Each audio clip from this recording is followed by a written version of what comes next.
can I share some dangerous ideas with you from hopefully the safety of a not too dangerous car park? Apologies for the noise. So here's the thing. The greatest sci-fi is never meant to comfort you.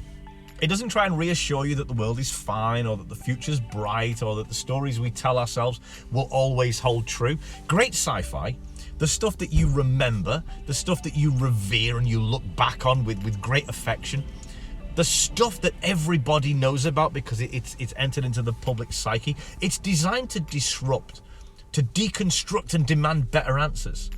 It strives to ask the questions that no one else dares to. You know, what if the world as we know it collapses? What if we're not the heroes of our own story? What if the universe doesn't care for us at all? What even is it to be human? What's reality? These stories, they ask these questions. They shaped a genre. They shaped the way people think and the way people see the world. They made people uncomfortable because they forced them to think. But something's changed, hasn't it?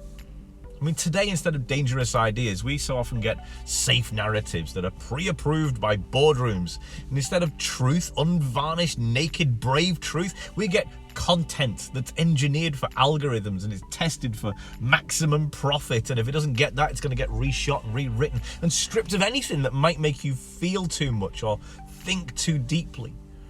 And there was a time when sci-fi was the absolute front line of myth-making.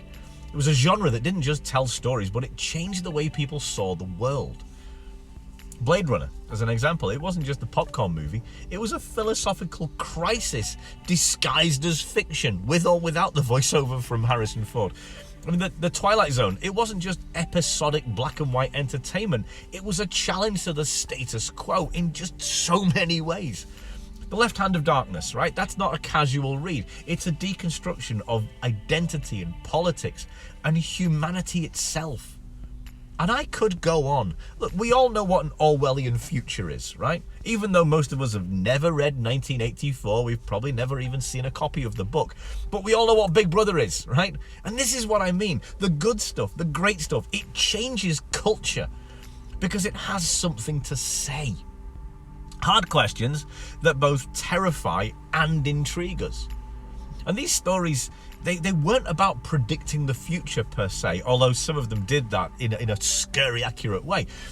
They questioned the present, and that was the real value of them. But look at what's happening now.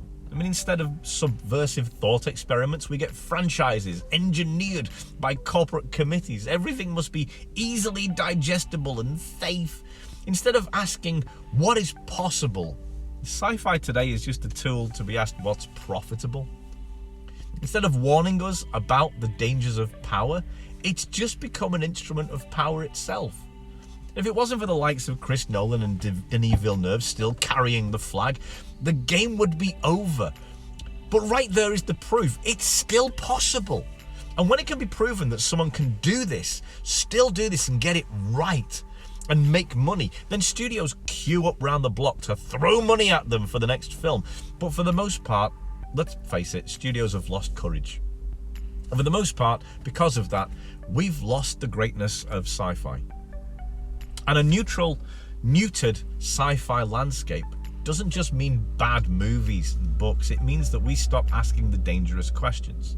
It means we stop imagining alternative futures. We stop wrestling with ethical dilemmas, and we stop confronting the unknown. And what happens to us then?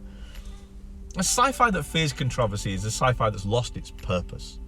Great stories are supposed to shake us and unsettle us and make us see the world differently. The best sci-fi forces us to look at the world and ask, what if we're wrong? What if the Emperor has no clothes and we've just gone in the wrong direction? But today we don't get that. We just get sequels, we get reboots, we get remakes and reimaginings and retcons and all that nonsense. And we get stuff that flattens every sharp edge because sharp edges don't test well. We've traded dangerous ideas for nostalgia loops. We've mistaken comfort for storytelling. And the question remains, well, what happens then when a genre that's built on risks stops taking them? What happens when sci-fi stops daring to ask the questions that make us see the world for what it really is?